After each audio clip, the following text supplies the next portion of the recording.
This appears in Book 10, a secret air of pure felicity, absolutely. No vital touch, no mental, nothing physical, pure spirituality. Deep like a sapphire heaven, our spirits breathe. And this, if this withdrew, if this felicity withdrew, nothing could move or live. It is the basis of existence. It is the bliss which is the basis of existence. It is on the foundation of Ananda that the Srishti, the existence is present. Ananda is the basis of this creation, of Srishti, of this creation completely. If this were not there, nothing could move or live. A hidden bliss is the cause of things. A hidden bliss is the cause of things. We are not aware of it, but actually it is that. Hell, inferno, yes, but behind that there is the hidden bliss. There is a purpose behind us and everything. He has made blank ancient space his marvel house. He spilled his spirit into matter's sign. Yes, in matter, everywhere. His fires of grandeur burn in the great sun.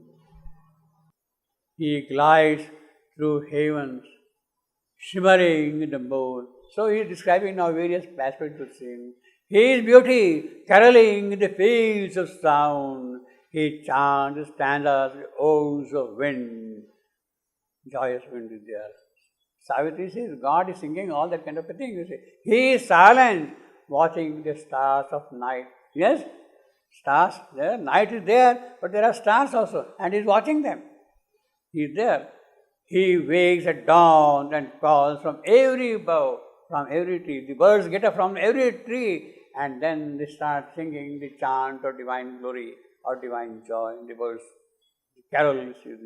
He wakes at dawn and calls from every bough, like sun in the stone and dreams and flower. And see, in stone, in dreams, in flower, and where is that bliss is not present? Savitri is telling. Everywhere, even in the stone, in the physical, gross physical, there is a joy in all that makes the sense. See, you can see the felicity description now. We had the horrible description, now what the felicity description is. There is a joy, all makes the sense, a joy in all experience of the soul, a joy in evil and a joy in good, both ways. A joy in virtue and a joy in sin, whether it is heaven or it is hell. Yes, it is a creation of joy for a certain purpose. It basks in light and heat of many suns, that joy. The sun of beauty and the sun of power flatter and foster it with golden beams. It grows toward the Titan and the God. Yes, both, all of them are come from. Those who oppose the adverse forces or the forces who are the helpers of divine, it grows. Life brings into the earthly creatures today a tongue of glory from a higher sphere. Glory from the higher sphere is coming here. It deepens in its musings and in its art. So all our art, all our creations, music, art, painting, sculpture, whatever is there, the creative poetry, they are actually coming from that joy of art. It lives in the splendor of some perfect world. It exults in his high resolves and noble deeds, the battle cry, the hero's warrior, sacrifice in battle. They are his, wanders in his errors. There the abysses bring. It climbs in his climbing, the climbing mountain. The joy of climbing also climbs with that, you see. Wallows in his fall, if he falls, also there. Everywhere. Immortal bliss. Her wide celestial eyes opens on the stair. Immortal bliss. Her, that bliss. Her stands for bliss. She stirs her mighty limb, time thrilled to the suffix of her amor song, and space filled with a white beatitude. So this is description of joy, of felicity, the hymn of felicity. Savitri is singing the hymn of felicity. In the vast golden laughter of truth's sun, like a great heaven bird, like a great heaven bird on a motionless sea, the heaven bird on a motionless sea. That's a picture. See, that's the power of picture. At the same time, there is a sense also in it. And there is a music also. The sense, sound, see, all of them are coming here together, see. Like a heaven bird on a motionless sea, is poised of winged ardor of creative joy. Her ardor is there, of bliss is there, is poised like a winged ardor. Like a heaven bird on motionless sea is poised, her winged ardor of creative joy on the still deep of the eternal sea. What a powerful description this one is. Our lives are God's messengers beneath the stars. Savitri staring to death, to Yama. Yes, our lives are God's messengers beneath the stars in the darkness of night, you see. To dwell under death's shadow, they have come. Yes, they have come here purposely. To dwell under the shadow, come. Tempting God's light. Why? To tempt God, so that God's light might come and be here. That is the purpose of our being here. Tempting God's light on earth for the ignorant ray. His love to fill the hollow in men's heart. His bliss to heal the happiness of the world. He stands now for Satyavan. His love, Satyavan, Savitri. Our lives, Satyavan and Savitri. Why they have come here? To tempt the light of heaven upon earth. To bring down the light of heaven upon earth. Love must not cease to live upon the earth. Yes, love should be there. So you cannot take away Satyavan from here. How can you? Love must not cease to live upon earth. For love is the bright link between fixed earth and heaven. The connection between earth and heaven is this love, this Satyavan. And you cannot take away that thing. If you take away Satyavan from here, it means that you are disconnecting earth and heaven. Earth and heaven. Love is the far transcendent angel here. Yes, he is the angel here of the transcendent coming here. Love is man's lien on the absolute. Yes, you can read upon that. Love is the transcendence agent, angel. Love is man's lien on the absolute. And the hymn proceeds to declare immortal bliss in her remembrance. Why is she singing that thing? Savitri is singing that hymn to you. She is singing remembrance of the future. She remembers what the future should be. Savitri remembers what the future should be, and in that remembrance of the future, she is singing this hymn of joy, or this ode of creation, working out a slow transfiguration of matter's unknowing food into the might of the Spirit, the vast golden laughter of truth's sun, poised like a great heaven bird, laughter of truth's sun, poised like a great heaven bird, on a motionless sea. That is the poise. It is her winged ardor of creative joy that is poised on the still deep of the eternal peace. On the still deep. Now, so the heaven bird is poised on that thing, and it is joy of the creation. Love is the link between earth and heaven. You can't disrupt that link. It has to be there. Then only the connection between the earth is possible here. That the heaven's light can come upon earth. So if you take away Satyavan, it means that the earth is doomed. You see, it cannot happen then. Savitri, poised, Savitri, that is poem Savitri. The epic Savitri, Shivadu's creation. Savitri is poised to eat that heaven bird. It is poised on an ocean of calm, like a heaven bird. You see. It is a presence whose dynamism can make our struggling world luminously and spiritually bacchic, rapturous, happy, bacchic on the ocean of calm. Where? Rapturous where? On the ocean of calm. Calm is the basis. That is the important thing. Shant, peace, tranquility, that is the basis.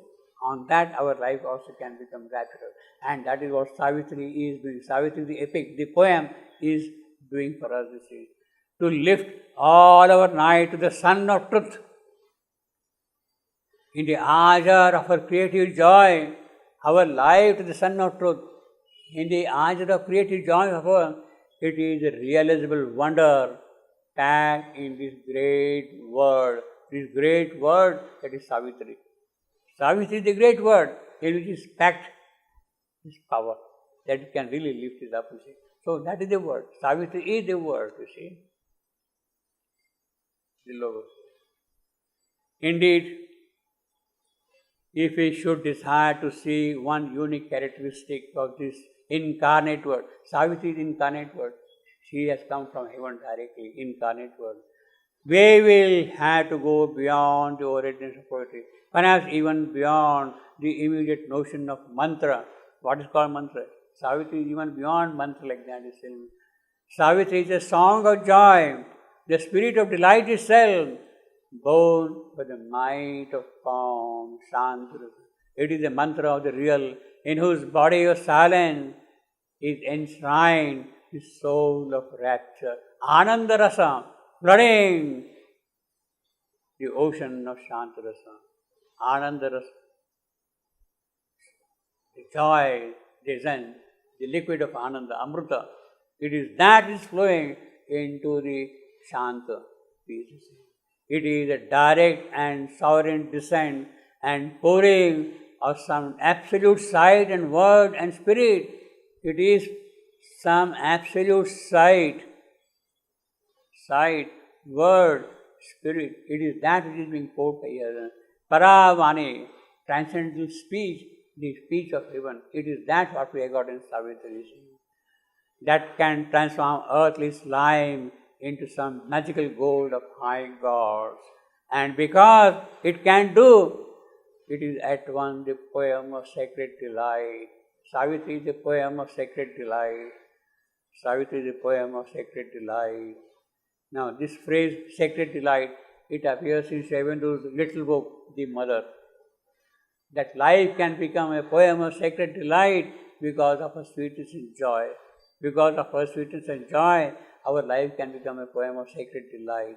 So Savitri is actually that poem of sacred delight. A poem brought down holy, Ganges-like to accomplish in our legacy of inconscience the real ideas, all-time miracle. Yes, in consciousness is working out a miracle. It is what Savitri is doing. Savitri, the poem, is doing.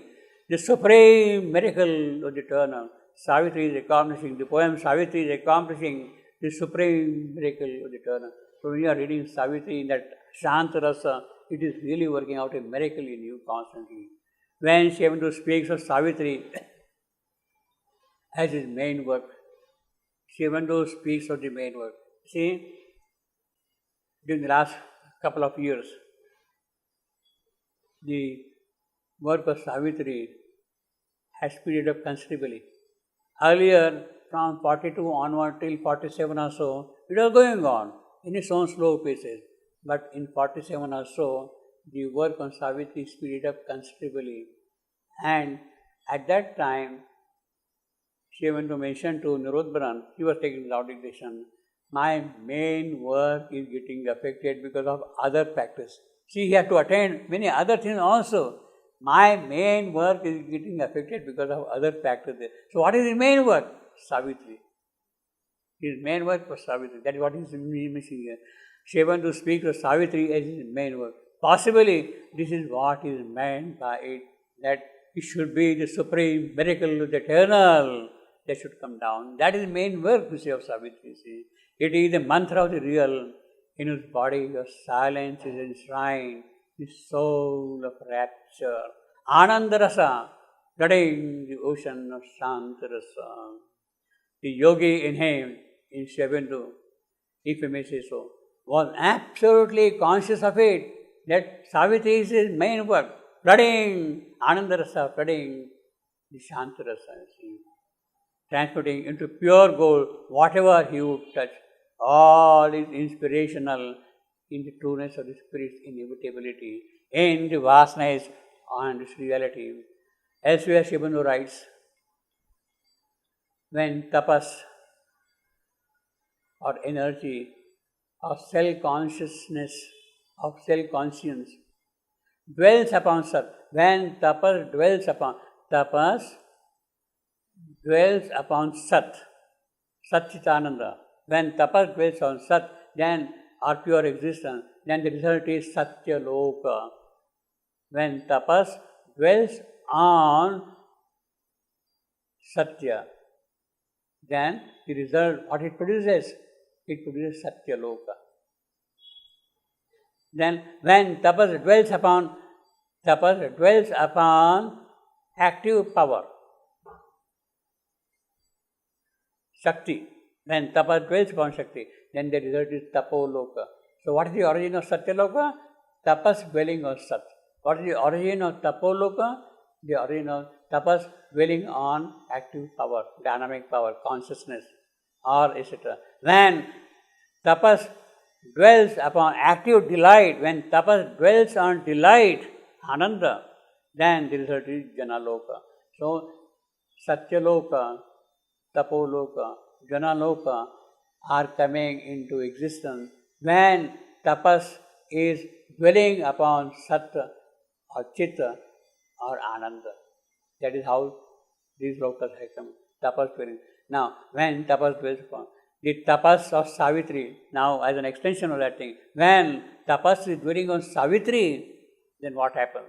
When tapas is dwelling on Savitri, dwelling at once on all the three, it is the world's supreme manifestation in the mortal creation. It is the creation now in the mortal world, the supreme manifestation upon the world. When tapas is dwelling on Savitri, then it is the divine manifestation upon earth. That is the power of Savitri, you see.